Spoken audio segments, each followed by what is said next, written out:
Hey guys, what's going on? It's Codiak here, back for another video, and today I want to talk about tier and the tier bonuses that you guys will be fighting for in the Nighthold. And this video is all about gearing your team up in ways that you may not have thought about before. There are various ways to gear your team up for tier, and I want to share some of the most common ones with you guys, share some of the pros and cons of each of these different types of gearing, and also share kind of how our team is going to be doing tier. So let's just start with the first one. Best players first is what I call it. There's a lot of pros to gearing your best players first with tier. You give it to the most impactful players, right? The players that you know are consistent are going to make an impact on your raid team. It also helps you carry the team, right? By giving it to those strong players, and this is all in theory, guys. By giving it to those players, they can help carry your team through the content. Now, this really does assure that every piece of tier isn't being wasted because you know it's going to be going to some of your consistently best players. And this is a really good strategy for moving your team forward, especially if you have a lot of strong raiders. If you are kind of in the middle where everybody's on an equal playing field, this may not be the best system for you. But if you are in a position where you have a lot of really strong, like maybe 3 or 4 really strong players that you know consistently carry the team, then you're going to want to help get those players to the point where they can help some of the weaker members of your team get through the content. Now, there are some cons to doing it this way. Depending on how your guild operates, you may be going into normal on Tuesday. And by giving those best players the normal tier pieces, you're going to be quickly isolating them from the heroic pieces, right? So if you go in on normal and you know that the tier is going to player A, B, and C, those players A, B, and C have less of a reason to get the pieces in heroic, right? They already have the set bonuses and the item level upgrade and all the stat upgrades. It's there, but it's not monumental when you could be getting a whole nother set of tier bonuses for another player. So that is definitely one of the things you're going to want to consider when going with the best players first strategy. And as always with all of these strats, there is guild politics involved. Who is the best player? Why should the best player get the gear? These are questions that you may have to field as a raid leader or an officer. Guild politics comes into the gearing process, and it shouldn't. And I don't believe it should, because I think that gear is just a tool for getting the job done. The job is killing bosses, right? My team's goal is to kill bosses as much and as fast as possible. So that is part of the equation, something to consider. Let's move on to the next one. GMs and officer first. Now, obviously, there are some very strong pros for this one. There are also some very strong cons for this one. Hopefully, your GM and officer pool is the core of your raid team, the better and best players of your team. So it makes sense to gear them first. But there is also the added value that they may be sticking around longer, right? They're going to stick through all those tough progression fights. They've invested themselves into your team.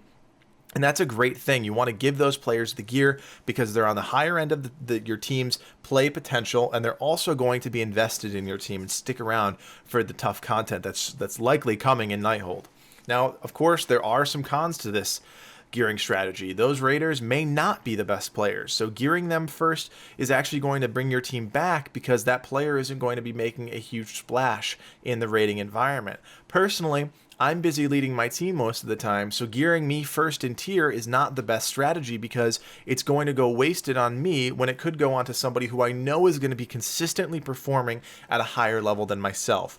And obviously, guys, with the GM and officer gearing strategy, there is a ton of guild politics that goes hand in hand with this strategy. It's honestly almost more of a hassle than a help because you're going to have to defend, well, giving it to player A, B, and C, even though player C may not be as strong as a player in your other core, right? Your raiding core. So definitely some things to think about. There are some pros to this system and there are some cons to this system as well. So just something for you guys to think about. Now, one of the other ones that has really come into its own in the past couple expansions is the biggest upgrade first system.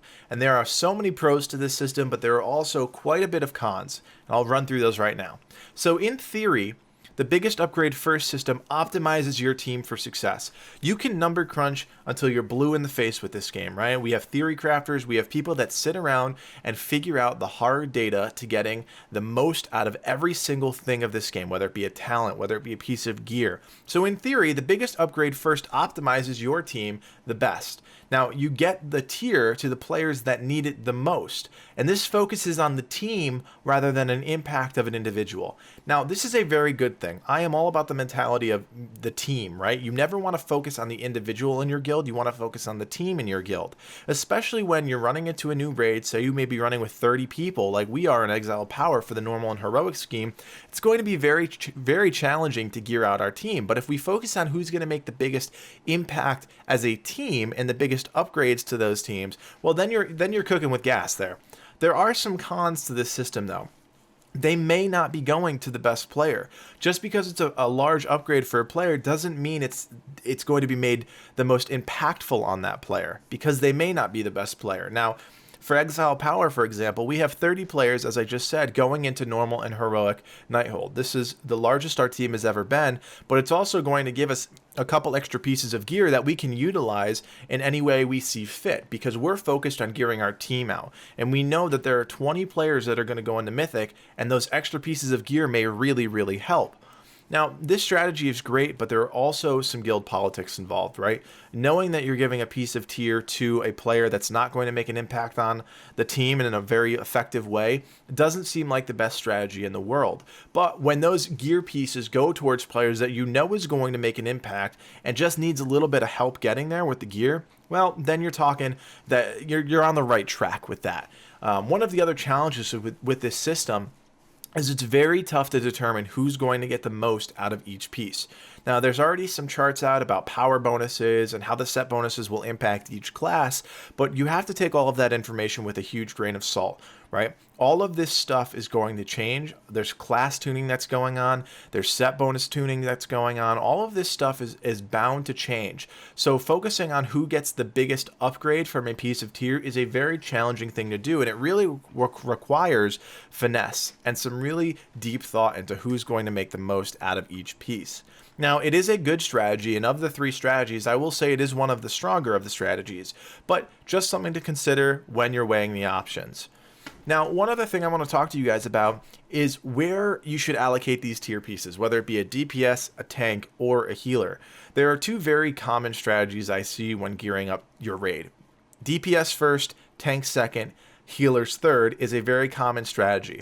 And the theory behind this is pretty simple. The DPS are going to speed up a fight, right? The faster that you kill a fight, the less tanking that needs to happen, the less healing that needs to happen.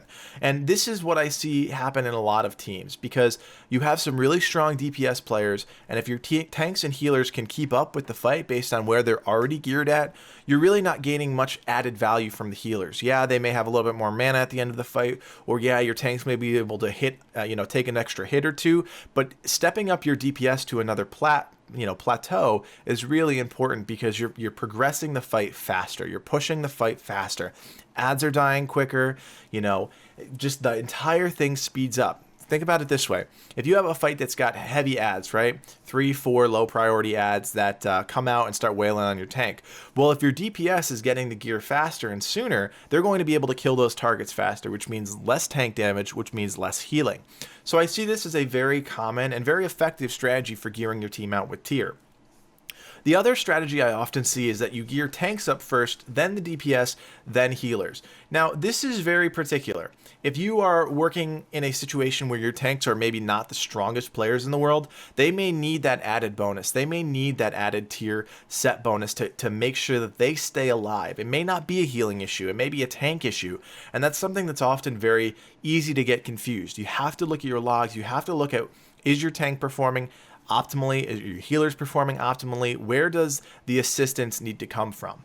And now this strategy is really good, but you can't dump all of your tier into your tanks, right? Dumping every single piece of tier into your tanks, getting them to their 4 pieces ASAP is in my opinion not the best strategy in the world, because I think that tanks can often take a hit. If history has shown us anything, tanks will most likely be able to take a hit without their tier bonuses. Their tier bonuses are usually decent, but they're not going to make or break it like a DPS tier bonus will be. Now, it's interesting because in both of these strategies, we don't see the healers getting tier first. And it's okay, it's an argument, right? You can make the argument, and I know Xerxes, our Mistweaver monk, will every time a new expansion or a new raid comes out, he's like, oh, you got to give me the gear first. I get saucy with all those, freaky Windwalker, Mistwalker moves, whatever he says to me. If you guys haven't met Xerxes, he's a card. But so gearing your healers first really is a more reactive solution than a proactive solution. By gearing your tanks, by gearing your DPS, you are proactively pushing the fight faster, you're pushing the fight further. By gearing your healers first, you're reacting to a situation that you know is already going to be bad. And so you don't see it very often. The only time I've ever seen healers get tier pieces first is when you had a very, very strong, maybe 1 or 2 healers, and you have 2 or 3 weaker healers. That way, you're making sure that your strong healer can stay up to where your raid team is. You float that healer to the top of the pile, and you let them kind of control the healing part of the raid team. And this, for most guilds, will not apply, because most guilds will work to have a balanced team of, DPS tanks and healers. So it's not a strategy I often see.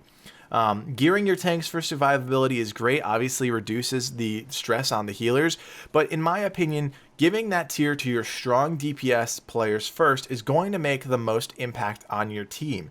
And you want to focus on the tier bonuses. Most raiders will already know the impact of their tier. I can look at my tier and know if it's going to really make a huge impact on my playstyle and on my output, but it really comes down to your team. Each individual situation should be treated specifically for your team. There is no perfect solution for every single team. You can't just cookie cutter it and say, okay, we're doing this because I know it's going to work. No, you really have to look at your team and see what things are going to work. Should your DPS get the gear first? Do you have some really strong DPS that you need to funnel that gear to? Maybe your tanks need a little help. Okay, maybe we should start there. So it really comes down to your individual team and balancing the needs of your team the most. And for Exile Power, I promised I'd tell you guys what we're going to do. Most likely, we're going to flow our tier pieces to our best players first. We are consistently knowing, using Warcraft logs and any other solutions that we have in our guild, who our best players are. So we want to make sure those best players continue to perform, continue to help the lower end of the spectrum. And this has nothing to do with, I like Jimmy over Johnny or anything like that. It has to do with logic. I'm looking at our Warcraft logs and our rankings and all of that stuff, and I know which players are going to come through for our team. I know that they're going to consistently perform at the highest possible level. And look, I'll be honest with you guys. Right now, I'm still playing my Hunter, and Hunters are in a terrible place. It would be a waste to give me gear just so I can catch up with those players. I mean, there's arguments for anything, and this is all should be taken with a grain of salt, because you're going to gear your team the way that you think you should gear your team. But giving our tier pieces in Exile Power to our best players ensures that we're going to keep moving in the most effective way possible. And we are starting in normal Nighthold, which means those players will most likely not get the heroic versions of those gears, those tier pieces right away. This will allow us to really gain as much tier as possible for a 2-day raiding guild. By going into normal, our idea is that we can smash through it as soon as possible, get a few pieces of tier, get some people outfitted with their bonuses, move into heroic, smash that as soon as possible, and it just basically allows us to accrue this tier gear as fast as humanly possible. As many options as possible, as fast as possible. Now, there may be some other options that I missed, some strategies that you guys may use in your raid teams, and we want to hear about it. Put your comments below. How do you guys gear your team with tier? How do you plan on doing that? And let me know if you guys disagree or agree with what I said about the way that we're doing our team, or some of the strategies that I mentioned, because I know I'm missing some information out there, and I know teams have some wildly creative ways of gearing their team up. So I'm really interested in that. My name is Codiak. This has been another Exile Power video. Please subscribe to the channel if you haven't done so already. We'll see you next time.